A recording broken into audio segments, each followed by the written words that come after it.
Hello, everybody. Cedric is here. CRFP commentary. AEW Dynamite is what we're doing. So this show opens up with Samoa Joe. He opens the show with an in-match promo backstage at World's End, claiming that he's going to ruin anyone who comes after his AEW World Title. You know, and Joe always cuts a good promo. Wonderful promo. It's just outside of MJF, who didn't even, I'm just spoiling, he didn't show up the whole show. Nope. I don't know, Cedric did ask, think maybe it's been a year, he gave up the title, he's going to WWE. I don't know, it don't really matter. Yeah. it really don't. But, how can I say this? Samoa Joe is champion? Yeah, makes sense. You don't have somebody that looks that unstoppable and be that unstoppable. It ain't good to stop him twice. No. And there isn't anyone around that could eventually take it from him. So there you go. Yep. I mean, that, roll credits, right?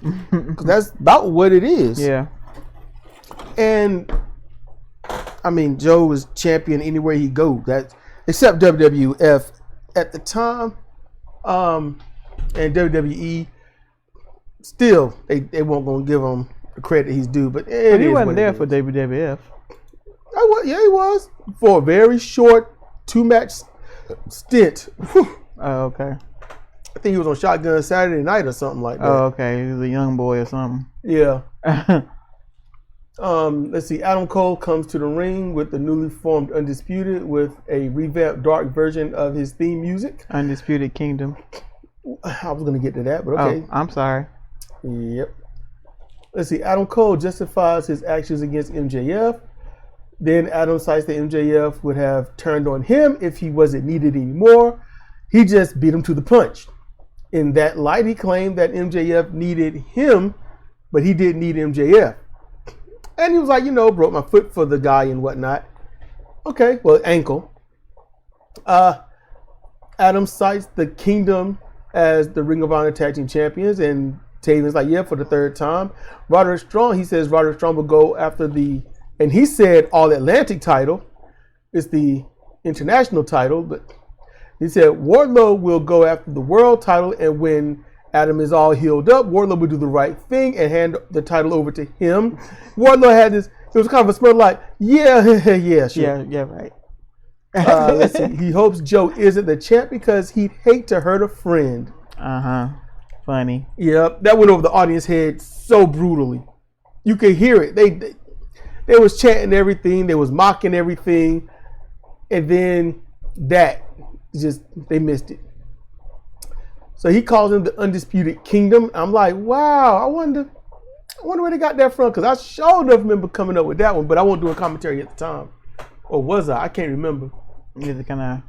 But yeah, I think that was back in mid-October, healing from a boxer's break. So that was, yeah. So at that point, they begin to leave, and Jay White comes out to his music, claiming that he doesn't like being collateral. And I don't blame him. You were a byproduct. He was the first byproduct. So Bullet Club Gold fights the Undisputed Kingdom in the ring. As the fight goes on, the Acclaimed run out, and the Undisputed Kingdom clears the ring. The Acclaimed face off against Bullet Club Gold, who bows out without an issue. And I think commentary was right saying maybe it is a case of my enemy, the enemy of my enemy, Yeah, possibly. Possibly. International title match, Dante Martin versus Orange Cassidy. Not a bad match. No, it wasn't. Dante is impressing us. He lost to the Superman punch, but more or less made sense. He is put on some size. He is not going to the ropes for the springboards for every single offensive move anymore. He is stronger. You see him pulling out some strength moves that you wouldn't have seen before, and he's using more technical moves as well. Yep. So either he decided he didn't want to break anymore, or somebody got in his ear. I wrote Dante in his past few matches, seen on Ring of Honor and now on Dynamite, he's done more pro wrestling, and that is very important. After that, after the match, Mark Quinn comes out. He returns and Zay is with him, so they have reunited Private Party. Quinn talks about the tag teams, and when he mentions the Young Bucks and the Hardys, the crowd boos and jeers. So, and I wrote, this is because the fans can no longer turn a blind eye to what's been happening outside of the company. Because the Bucks, Hardys, or at least Matt Hardy that we know of, and it's just, it's not good. They haven't been doing good things. They've been saying weird stuff and taking up for the harmful ones. And people can't turn a blind eye to it. Yep. They're getting sick of them. Go home, heat. Yep.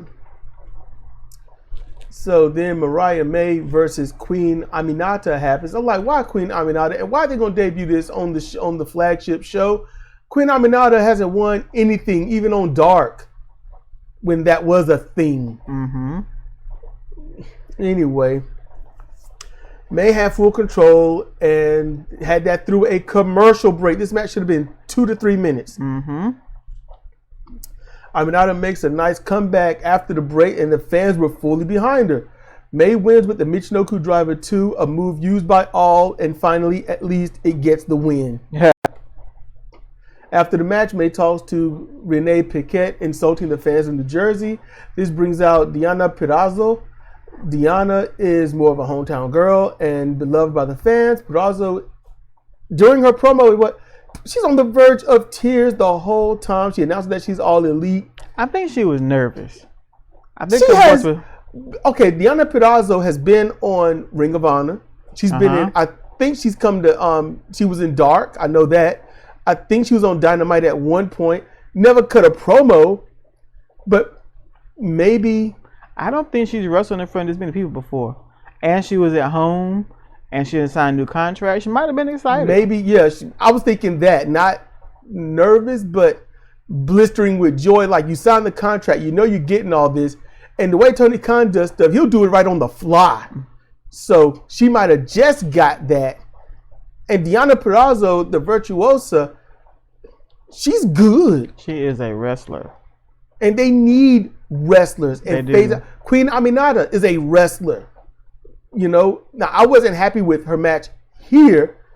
Because she was wrestling Mariah May's match. Yes. Which was just a whole bunch of bitch ass slapping. This is not. They were weak slaps, not heavy slaps. They were just bitch ass slaps. This is not WWE circa, 20-something-year-old Stephanie McMahon. Let's quit it with the darn slaps. She hit Mariah May on the left side of her face, and Mariah comforts the right side. I'm like, yep, she's been in Stardom. Because that's the stuff the young girls would do in Stardom. God, man, it's aggravating sometimes. But then, since Perazzo's on the verge of tears and she does a mean girl babyface promo that the fans don't really feel. Mariah has to bring it up, and you can see on her face, like, I got to do something about this. And so she does the only thing that she can do that people respond to. She called her a bitch. Then there's a short fight that happens with May bailing. That's it. It's like, as soon as you call somebody a bitch, it's like the fans like, ooh. I'm like, it's like growing up in the 80s and very early 90s. I got bored and annoyed at every time on TV, these little TV shows where they would do a kiss or a hug or a look and you get the woo and all that. I'm like, you haven't seen a kiss before? You know how many kisses happen on TV and in real life, and y'all gonna respond like that? And I get it was cues from, whatever TV production. I get that, but it's most of the time it was a soundtrack. But still, I'm like, something. Like it's a kiss where someone's betraying someone. It's the same sound instead of, whoa, wait, that's not right. You see what I'm saying? Yeah. There was a formula that they used that was dumb. And luckily, we don't encounter that stuff on all the streaming series. That's right. But we do get it in wrestling. Yay. You call someone a bitch, and everyone is like, whoa. That might be 1 or 2 times out the year someone will say that and, not get much of a response. In any case, Christian Cage, he comes out and he cuts his promo. He does his thing. He's all like, I'm going to thank the man that got me the win and yada, yada, yada. He's looking at Kill Switch and he says, I'm going to thank me. And the crowd is mad. Christian Cage knows how to get heat. Yes, he does. Now, you all be quiet while I conduct business. Boo. He talks up everything. Nick Wayne's mom, Mother Wayne, terrible name. Anyway. She sounds like the head nun of a convent. Yeah, I was like, she has Vince McMahon's old school cadence. She was hyping up Christian Cage.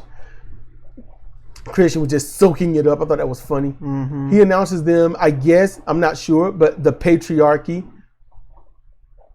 So, okay, cool. But thanks for watching CR Fire Pro, the matriarch and using hierarchy. And now you got your, you're not saying that you got it from me because you can't do that, but you're welcome. Yeah, definitely. You're welcome. Then we got Konosuke Takeshita versus Darby Allin. It was a really good match. It was a really good match. Konosuke is he's just good. He's really good. He's really good. He do some devastating stuff safely, but to a untrained eye, it looks brutal. It looks terrible, as Cleveland would say. The match ended terrible. Yeah, that's terrible. It's terrible. But the end came with an avalanche German suplex. I don't mean from the middle rope. I mean from the top rope, fully standing up German suplex by Takeshita, who followed up with a dashing knee bomb and got the 1, 2, 3. Good job. Mm-hmm. Match won't too long. Nope. It was a contender level match. It was very good. Yes. So, awesome. Then we get to the 4-way challenge for the Triple Crown title. Trent Beretta versus Brian Cage versus Brian Keith versus El Hijo del Vikingo.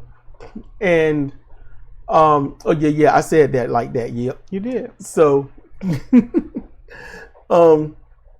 my thoughts were randomized. And I was like, okay, Trent Beretta, I noticed that he was looking a little more badass, but it's still Trent Beretta. Brian Cage, like, he ain't gonna win because he's a champion on another show. I don't even know why he's here. Brian Keith, he's coming up. They can't have him start to lose a lot. They can't. El Hijo del Vikingo is definitely a champion in Mexico, representing over here, but Vikingo he's little. I'm very like, little.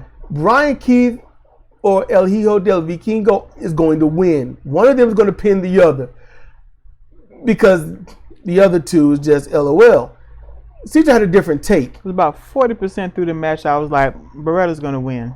And I'm like, Beretta's going to win because even though currently Eddie Kingston has got 3 belts, he just, won the final for the Continental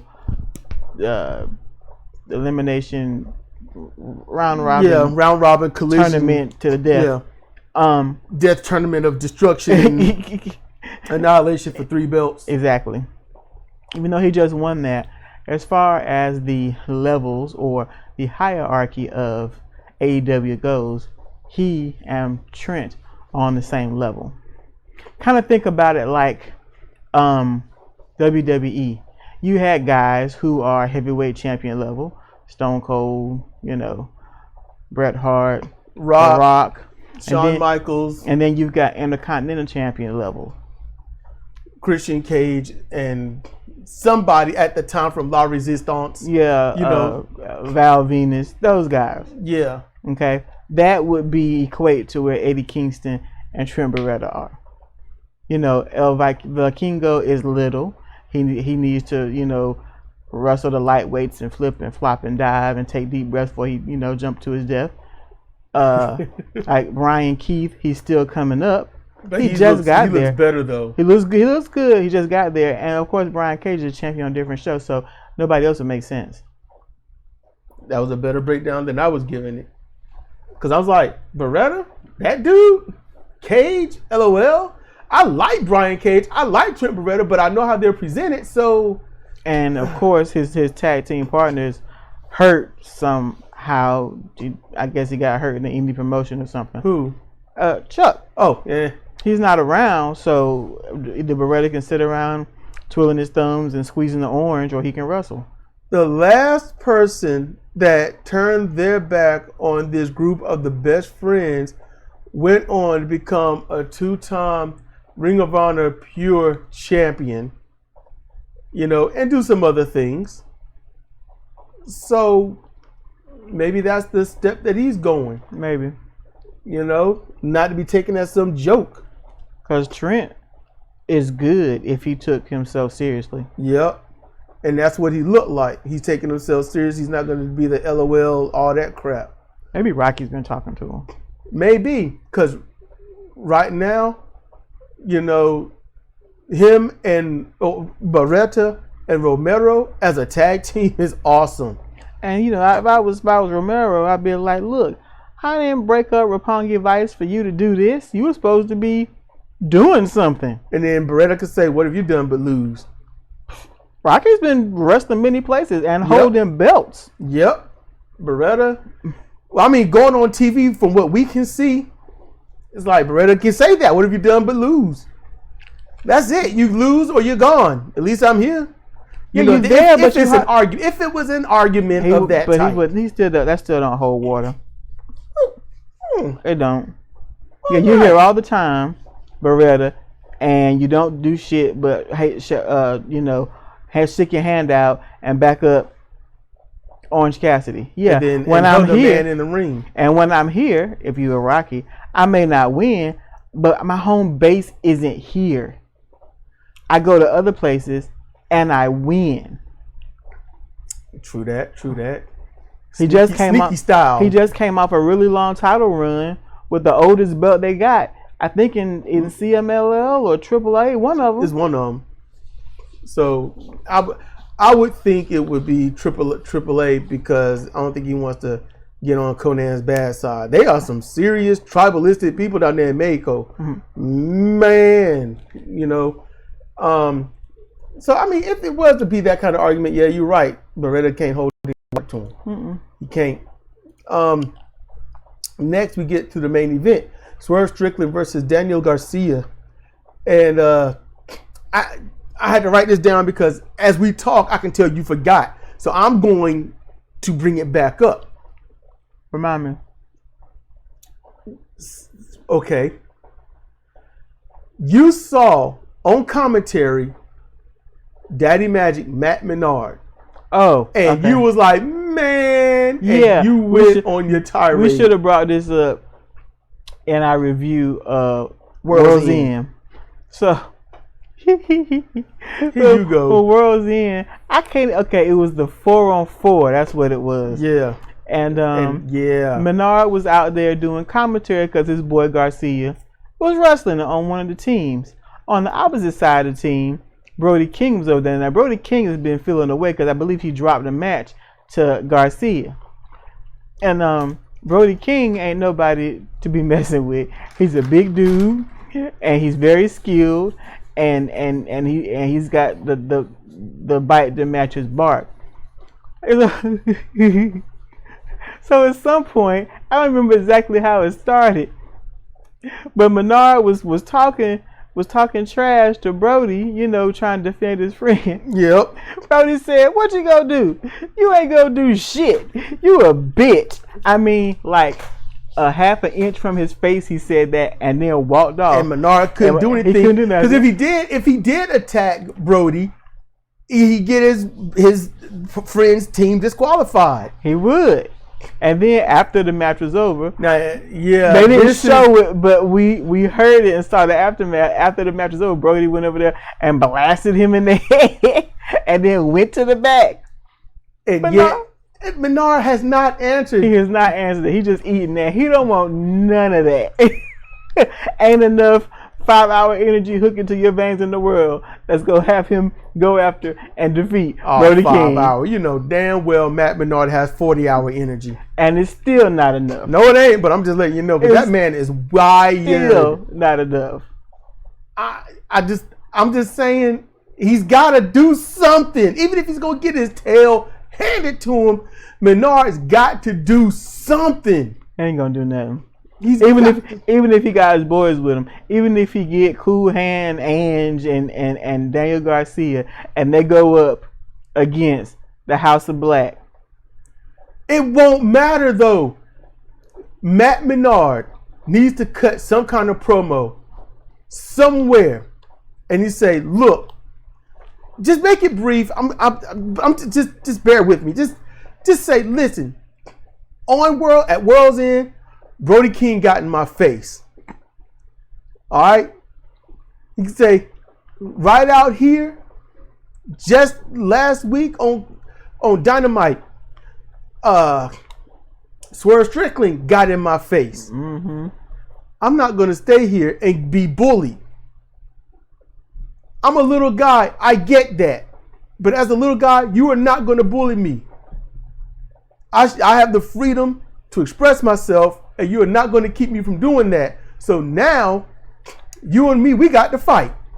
And do it. Just get out there and do it. Have your friend come out there and help you. He ain't going to do it. That's what I'm just saying. Run in, help, try to get the sneaky win, steal it from them. Don't look like you got away with it. Just look like I had to conduct business and leave. And then now they're chasing you. And you talk about it. And you talk about that match and say, yeah, he's after me. You know why? Because when you cripple a bully, you've hurt their ego. Now they got to get revenge. And you're not going to get revenge on me. Nobody's going to get revenge on me. I'm Daddy Magic for a reason, and I make the magic happen and move on. And when they come after you, make sure you got somebody in the cut to have your back. So when they do start, wailing away on you, they get snuck, beat down. You get the beat down on them, and you're like, yep. And then you leave. And then it's a promo battle or something backstage where refs are keeping you apart or something like that, where you do your thing. Something. This could go on for about a month, maybe. Just keeping it, some action on Dynamite, promos on Collision. You do your commentary, they come out and attack you. Your boys come out and help you. Something. And when you're done with one and that dies down, then you go to the next one. Anyone that's bothered you on the mic, while you're on commentary, you go after them. You will not be bullied. That's what you do. Make yourself a good baby face like that. I think the guy can wrestle. I don't see him enough. I like the theme music. Use that awesomeness. That's what I'm saying. Use that awesomeness. Just throwing it out there. Was that bad? No, it's not bad. It's just not going to happen. Nothing close to it. Why do you think? I think Brody said it well. Damn. Okay, so damn, I hit the enter button. Okay, so I wrote that this match. Okay, no. Because I reminded Cedra, I'm gonna read what my note was. Seeing Daddy Magic out there reminded Cedra of how during World's End, Brody King thoroughly punked him to the point of his importance being nearly nil. Yeah. Was that accurate? That was accurate. Okay. And for this match of Swerve Strickland versus Daniel Garcia in the main event of AEW Dynamite, I wrote that the match was decent. The entertainment between Daniel and Nana wasn't needed. It was dumb. The stupid dance off. The only hiccup in the match was the attempted scorpion hold on the announcer's table, and they slid off. To me, I thought that looked real. I thought that was good because that's something that would actually happen, and it did.